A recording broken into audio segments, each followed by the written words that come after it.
Okay, so up here we have the fun little disaster situation where we got a piece of cardboard up here that is blocking up what should be a piece of drywall to cover up this hole. And to add to the fun, we have all of these power lines that are coming up to the attic. It's actually been this way for quite some time, and I'm actually wanting to get this replaced with a piece of drywall and block this up. So let's go see if I can start that process.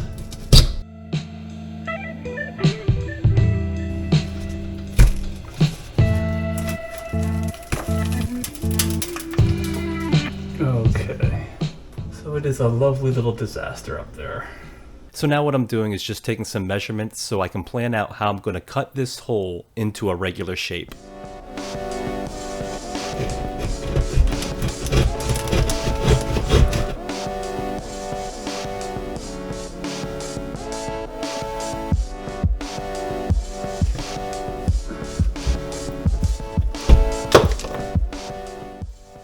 And here I'm using a razor blade to finish off my cut so I have a clean, even cut line. Also notice how I'm using a box here to catch all of the debris that might fall. I'll be doing this throughout the video even when you can't see the box in frame. And now I'm squaring off the second half of the hole.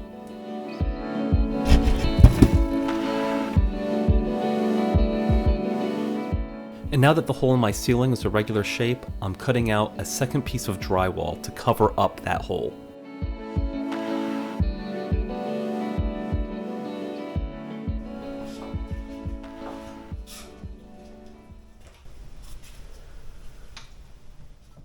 The new piece of drywall fits the hole well, but if I had to do this again, I would cut my replacement piece a bit larger so it barely fit the hole, and if I needed to shave it down to fit, I could just trim it.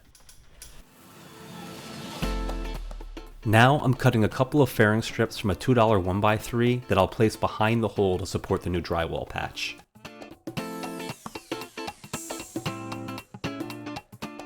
Here I'm pre-drilling some screw holes into the existing ceiling and into the fairing strips.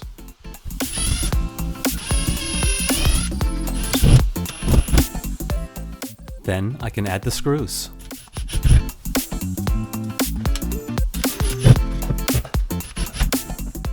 Now I'm going to take my patch drywall piece and lay it up against the fairing strips.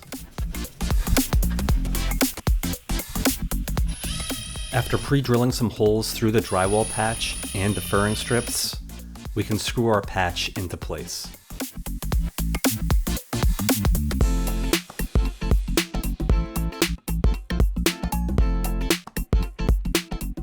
And now it's time to mud up the seams, and I'm just going to use this all-purpose joint compound.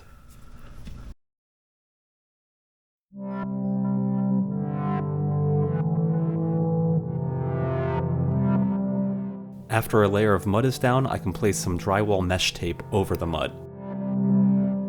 And then layer the joint compound over top the drywall mesh tape.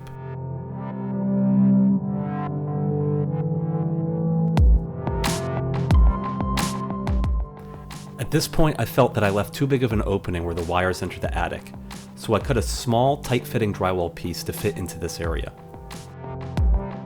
So now it's time to screw in this piece, and then mud this piece into place.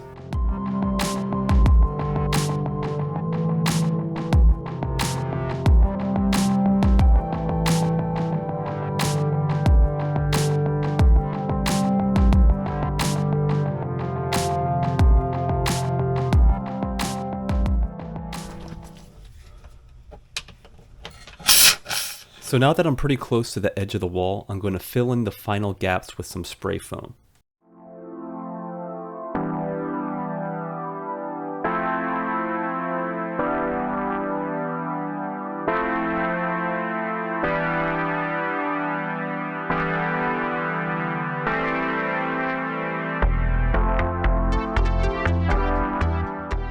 And then once it's done expanding and it's dried, I can start to cut back some of the excess foam.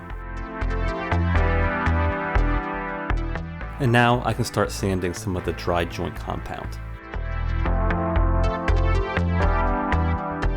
And now I'm going to use a sanding bit on a Dremel to sand down some of the spray foam. I won't be able to get it perfect, but I can make it good enough. And now I'm just adding some paint to the spray foam here.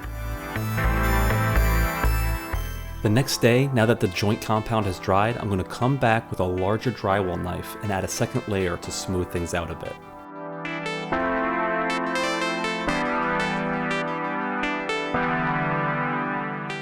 And then once that layer dries, we can sand this down a bit.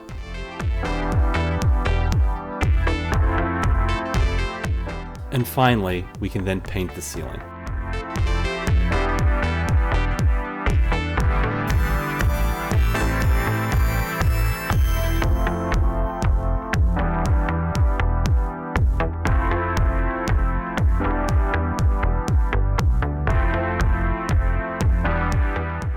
And here we are, finished product several days later with all the paint dried.